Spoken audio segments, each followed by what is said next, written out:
జగన్మోహన్ రెడ్డి గారు 2.0 రాజకీయాలు చూస్తారు. సరికొత్త జగన్ని చూస్తారు.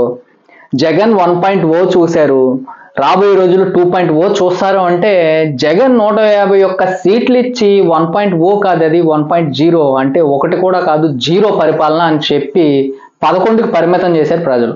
మళ్ళీ 2.0 చూపిస్తాను, ఈ 11 స్థానాలతో నేను అసెంబ్లీకి వెళ్ళి కడిగేస్తా, తుడిచేస్తా, పొడిచేస్తా అన్నాడు ఆయన. అసెంబ్లీని కడిగింది లేదు, అసెంబ్లీని తుడిచింది లేదు, అసెంబ్లీలో పొడిచింది కూడా లేదు ఆయన. సో ఆయన చూపించింది ఏంట్రా అంటే స్క్రిప్టెడ్ రాజకీయాలు. అంటే ఎలా ఉంటాయంటే ఒక సినిమాలో చెప్పినట్టు, ఒక దూరంగా ఒక పాప ఉంటది, అన్నా నేను వచ్చేస్తానన్నా, అన్నా దేవుడు అన్నా, నువ్వు మళ్ళీ గెలవాలన్నా, నీకోసమే పుట్టానన్నా, నువ్వు లేకపోతే తిన్నన్నా, నువ్వు లేకపోతే చచ్చిపోతానన్నా. గత 5 సంవత్సరాలు రుద్దుడు రుద్దారు, బాగా రుద్దారు 5 సంవత్సరాలు. 5 సంవత్సరాలు రుద్దింది కాకుండా ఇప్పుడు మళ్ళీ రుద్దుతున్నారు. వీళ్ళు ఎందుకు రుద్దుతున్నారో అర్థం కావట్లే, ఎవరిని ఉద్ధరించాలని రుద్దుతున్నారో అర్థం కావట్లా. 11 స్థానాలకు పడేశారు ప్రజలు మిమ్మల్ని. అంటే మీ స్థాయి ఏంటి? 175 నియోజకవర్గాల్లో 11 నియోజకవర్గాలు మీ, అంతే. 175 నియోజకవర్గాల ప్రజలను ఉద్ధరించడానికి అయితే నువ్వు లేవని వాళ్ళు నిర్ణయించుకున్నారు కాబట్టి మీకు తూ అని ఉమ్మేస్తే 11కి పడ్డారు. సో ఈరోజు స్క్రిప్ట్ రాజకీయాలు ఎలా ఉంటాయంటే, ఒక పాప దూరంగా ఉంటది, ఆ పాప ఏడుస్తూ ఉంటది, ఈయన రామ్మ చిట్టి తల్లి అని పిలుస్తాడు. 8 యాంగిల్ కెమెరాలు ఉంటాయి చుట్టూ, పెద్ద పెద్ద కెమెరాలు, లక్షల రూపాయల కెమెరాలు, కోట్ల రూపాయలు ఖర్చు పెట్టి స్క్రిప్ట్. ఓడిపోయినా కానీ స్క్రిప్ట్ అంటే వేల కోట్లు దోచుకున్నారు అనుకోండి, వీళ్ళకి పెద్ద లెక్క కాదు అది. ఒక 10 లక్షలు 20 లక్షలు కెమెరాలు ఖర్చు పెట్టడం ఒక్క రోజుకే 10-20 లక్షలు ఖర్చు పెడతారు వాళ్ళు. డబ్బున్న వాళ్ళ రాజకీయం అలా ఉంటుంది అనమాట. సో వాళ్ళు 8 యాంగిల్స్ ఆ కెమెరాలు చూస్తే, సో ఆ రాజకీయం. రాబోయే రోజులు ఎలాంటి రాజకీయాలు చూడబోతున్నాం అంటే, ఒక పండు ముసలావుడి కర్ర పట్టుకుని ఇలా ఊగుతా వస్తుంది.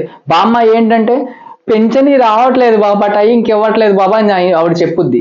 ఎందుకు ఇవ్వట్లా?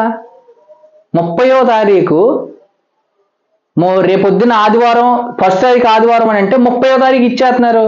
అరే 30వ తారీఖు సెకండ్ సాటర్డేనో లేకపోతే హాలిడే, పబ్లిక్ హాలిడేనో, సాటర్డే హాలిడే ఉందనుకోండి, ఫ్రైడేనే ఇచ్చేస్తున్నారు 29న. ఇంకా ఏంటి, ఇంకేం కావాలి? లేదంటే ఫస్ట్ తారీఖు 90%, 99% ఇచ్చేస్తున్నారు. కొన్ని చోట్ల అయితే 100% ఇచ్చేస్తున్నారు. కొంతమంది హైదరాబాద్ నుంచి రాని వాళ్ళకి కూడా వెసులుబాటు ఇచ్చి ఈ రోజున 2 నెలలకు ఒకసారి కూడా, మేబీ 3 నెలలకు 2 నెలలకు ఒకసారి కూడా తీసుకునే అవకాశం కల్పించారు గవర్నమెంట్, ఏపీ కూటమి గవర్నమెంట్. సో ఈ విధంగా రాజకీయం దూసుకుపోతుంటే ఈయన 2.0 చూపిస్తానన్నాడు. ఆ 2.0 ఏంటంటే, ఒక పండు ముసలావిడి కర్ర పట్టుకుని వెళ్తా, జగన్ నువ్వే రావాలి మళ్ళీ అని చెప్పడం. ఒక చిన్నపిల్ల నేను పుట్టినప్పటి నుంచి వైఎస్ఆర్ ఫ్యాను అని చెప్పడం. ఇలా ఏంటి స్క్రిప్టెడ్ రాజకీయాలు? స్క్రిప్ట్ తప్ప మీరు నిజంగా రియాలిటీగా 2.0 అంటే అసెంబ్లీకి వచ్చి మాట్లాడాలి, అసెంబ్లీకి వచ్చి గర్జించాలి. మీరు పులి అంటారు కదా, పులి గర్జిస్తే ఎలా ఉంటుందో అలా గర్జించాలి అసెంబ్లీకి వచ్చి. సో ఇవన్నీ ఉండవు. యూట్యూబ్ ఛానల్లో కుక్కలు మొరుగుతారు, పేటిఎం బ్యాచ్, ఐప్యాక్ బ్యాచ్, స్క్రిప్ట్లు, ఐప్యాక్ స్క్రిప్ట్, ఎప్పుడు అదే రోత చూసి అలవాటు అయిపోయింది. ఎందుకంటే మీరు స్క్రిప్ట్ అని మాకు ఎలా తెలిసిపోద్ది అంటే, ఎమ్మటే యాంగిల్స్ కెమెరా టప్ టప్ టప్ అని, ఇది 2 సెకండ్లు, అది 3 సెకండ్లు, ఇది 5 సెకండ్లు అలా ఎడిట్ చేసేసి ఎమ్మట వదిలేస్తారు. జగన్మోహన్ రెడ్డి బయటకు వచ్చాడంటే విత్ ఇన్ 1 అవర్ లోపల సర్క్యులేట్ అయిపోద్ది మొత్తం ఒక video, edited video, YCP IPAC టీమ్ది. దాన్ని అఫ్కోర్స్ మాకు కావాల్సిన స్టాఫ్ మీరు ఇస్తారనుకోండి, తెలుగు, ఇంగ్లీష్, హిందీ రాకుండా నత్తిపోగొడిగాలి కాబట్టి మీరు ఇచ్చే స్క్రిప్ట్, మీరు ఎలా దొరికిపోతారో అవన్నీ కూడా, మీ గ్రాఫిక్స్ ఎలా దొరికిపోతారో అవన్నీ కూడా మేము విడమర్చి, గూగుల్ తల్లి ఉంది కదా, గూగుల్లో సెర్చ్ చేయగానే వచ్చేస్తాయి అనమాట మీరు ఎక్కడెక్కడ ఏమేమి గ్రాఫిక్స్ వాడారు. అవన్నీ కూడా విడమర్చి ప్రజలకు మేము తెలియజేస్తాం ఈ విధంగా. సో రాబోయే రోజుల్లో కొంతమంది చచ్చిపోయారనో, అది కూటమి గవర్నమెంట్ వల్ల అని, ఇప్పటికే శవరాజకీయాలు చాలా అలవాటు ఆయనకి. రాబోయే రోజుల్లో మరింత చేస్తారో, మరిన్ని ఒక పోసాని పవన్ కళ్యాణ్ గారు చంటి పిల్లల్ని, రాజకీయాల్లో లేని వాళ్ళని తిడితే అరెస్ట్ చేస్తే అక్రమ అరెస్ట్ చేశారని రాస్తారు ఇప్పటికిప్పుడు. అందుకే ఈ వీడియో చేస్తున్నాను నేను. అయ్యి బాబు దారుణాలు చాలా చూడాలనుకుంటున్నాం. ఎందుకంటే 175 నియోజకవర్గాల్లో 11 ఇచ్చినా కానీ వీళ్ళకి బలుపు తగ్గలేదు, వీళ్ళ పొగరు తగ్గలేదు.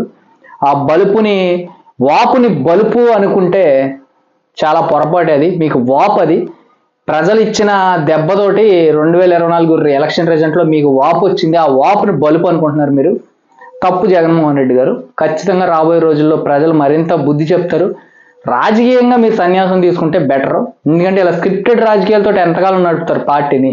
ఇప్పటికే మీరు పార్టీని ఏదో నడపాలి, ఏదో పొడిచేయాలి, పీకేయాలని మీరు అనుకుంటుంటే, మీ కార్యకర్తలు, మీ ఎక్స్ ఎమ్మెల్యేలు, ఎంపీలు కొంతమంది ఇప్పుడు ఎమ్మెల్సీ పదవులు ఉన్న వాళ్ళు, దువ్వాడ లాంటి పనికిమాలిన ఎదవలు, వీళ్ళందరూ కూడా ఇష్టానుసారంగా విచ్చలవిడిగా ప్రజలు అసహ్యించుకునే విధంగా కార్యక్రమాలు చేస్తున్నారు.